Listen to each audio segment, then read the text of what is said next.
ফুল ভালোবাসে না এমন মানুষ পৃথিবীতে খুব কমই রয়েছে। তো বন্ধুরা, আজকে কিছু আমার গাছের ফুল তোমাদের সাথে শেয়ার করলাম। আর আজকের ভিডিওটা সকাল থেকে শুরু হয়েছে। তো হ্যালো এভরিওয়ান, আসসালামু আলাইকুম। কাছে দূরে দেশ ও দেশের বাইরে যে যেখান থেকে আজকের ভিডিওটা দেখছো সবাইকে জানাচ্ছি এআর কুকিং হাউজের পক্ষ থেকে স্বাগত। তো আজকে সকাল সকাল খেয়ে দিয়ে আমরা কাজ শুরু করে দিয়েছি। তো এই ভুঁড়িটা কেনা হয়েছিল দুলাভাইয়ের জন্য। তো দুলাভাই আসার আগে এই ভুঁড়িটাকে রান্না করে 2-3 দিন ধরে জাল দেওয়া শুরু হয়ে গিয়েছিল। তো এটা যেদিন খাওয়া হবে তার আগের দিনের ভিডিও। তো এইভাবে সব কিছু ময় মশলা দিয়ে এটাকে রান্না করে পরের দিন একটু একটু করে ভেজে রেখে দিয়েছিল। তো এভাবে রাখা হয়েছিল। তো এটা তার পরের দিনের ভিডিও। তো 3-4 দিন ধরে এই ভুঁড়ি জাল দেওয়ার পরে তারপরে আমার শ্বশুরবাড়ির লোকজন খায়, তার আগে খায় না তারা। তো এই তো এটার ফাইনাল লুকটা। তো এটা শেষের দিন ছিল, মানে যেদিন এটা খাওয়া হবে।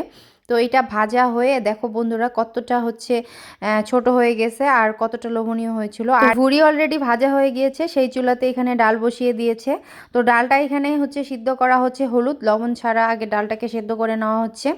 এইভাবে ডাল রান্না করলে নাকি অনেক ভালো হয়। আর মরিচ আর পেঁয়াজ সব কিছু দিয়ে দিয়েছে, দিয়ে ডালটাকে একদম ফুটিয়ে নিয়েছে। তো ডালটা এদিকে ফুটিয়ানো হয়ে গিয়েছে, এখন ডালটাকে বাগার দেওয়া হবে বন্ধুরা, দেখতে পাচ্ছ। তো ডাল খেতে মাশাল্লাহ আমার অনেক ভালো লাগে। তো ডালটা এদিক হয়ে গিয়েছে। আর এদিকে ছোট মাছ রান্না করা হবে। তো বাজার থেকে সকালবেলা কাচকি ছোট মাছ নিয়ে আসা হয়েছিল। তো কাচকি মাছটাকে পেঁয়াজ মরিচ আর একটু আলু দিয়ে রান্না করা হবে। তো এখানে পেঁয়াজ মরিচগুলো ভালোভাবে আমার শাশুড়ি মা ময় মশলা দিয়ে হলুদ মরিচ গুঁড়া লবণ টবণ দিয়ে সব কিছু দিয়ে এটাকে ভালোভাবে মেখে নিয়ে এই তো তেল দিয়ে দিচ্ছে। তেল দিয়ে এখানে আলুগুলাকে দিয়ে দিল।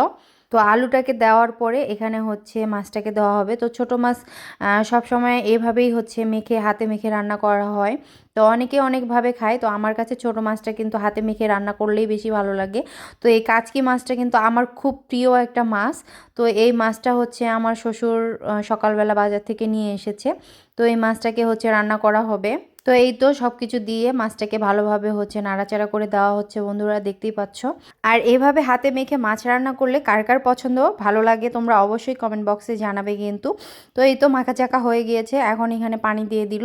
তো এই মাছটা বেশি সিদ্ধ হতে টাইম লাগে না, এটা ভাপেই সিদ্ধ হয়ে যায় যেহেতু একদম ছোট ছোট। তো এখানে সবশেষে আমাদের গাছের কয়েকটা কুমড়া পাতা দিয়ে দিল। তো লাস্ট মুহূর্তে এই শাক পাতাটা দিলে কিন্তু মাছের মধ্যে অনেক ভালো লাগে, মানে মাছ রেখে মনে হয় শাকটাই খেয়ে নিই।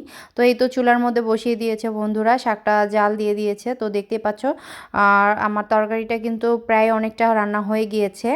তো ছোট মাছের মধ্যে এইভাবে কিন্তু শাক দিয়ে রান্না করলে মাশাল্লাহ খেতে ভালো লাগে। এখানে কিন্তু লাউ শাক দিলে আরও বেশি ভালো হয়। তো এই তো শাকটা হয়ে গিয়েছে, দেখতে পাচ্ছ কতটা লোভনীয় আর ইয়ামি হয়েছে।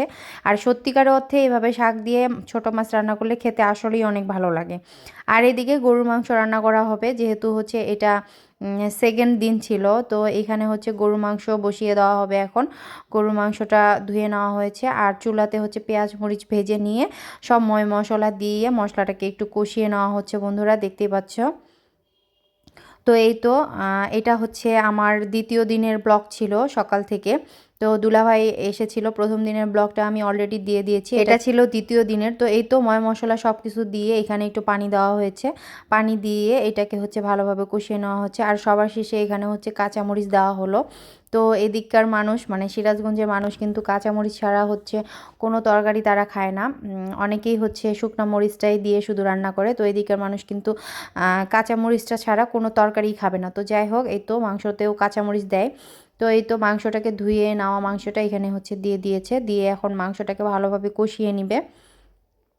তো আমি সব ভিডিওগুলো অল্প অল্প করেছিলাম, যেহেতু বাসায় মেহমান আছে সব ভিডিওগুলো করা হচ্ছিল না। তো এইভাবে মাংসটাকে দেওয়ার পরে কষানো হয়ে গিয়েছে বন্ধুরা, দেখতে পাচ্ছ। তো কষানো হওয়ার পরে মাংস কিন্তু আমাদের অলরেডি হয়ে গিয়েছে। তো এই তো মাংস রান্নার ফাইনাল লুকটা দেখতে পাচ্ছ কতটা লোভনীয় আর ইয়ামি হয়েছে। আর আজকে যেহেতু মাংস রান্না করা হয়েছে গরু মাংস, তো এর জন্য সবাই বলছিল যে আজকে একটু পোলাও রান্না করা হোক। তো তার জন্য পোলাওয়ের চাল নিয়ে এসেছিল। পোলাওয়ের চাল মরিচ পেঁয়াজ ভেজে নিয়ে পোলাওয়ের চালটা ভেজে নেওয়া হচ্ছে। তো এই তো পোলাও রান্না করা হচ্ছে। তো পোলাও কিন্তু মাশাল্লাহ আমার অনেক পছন্দ, আর বাড়িতে যারা যারা ছিল সবাই অনেক পছন্দ করে। তো আজকের ভিডিওটা বন্ধুরা তোমাদের কাছে কেমন লেগেছে তোমরা কিন্তু অবশ্যই কমেন্টে জানাবে। আর যদি ভিডিওটা ভালো লেগে থাকে অবশ্যই লাইক কমেন্ট করে শেয়ার করে পাশেই থাকবে বন্ধুরা।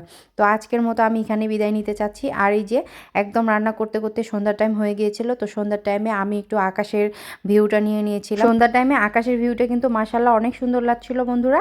তো আজকের মতো এখানে বিদায় নিচ্ছি, ভালো থাকবে সবাই, আল্লাহ হাফেজ, ধন্যবাদ।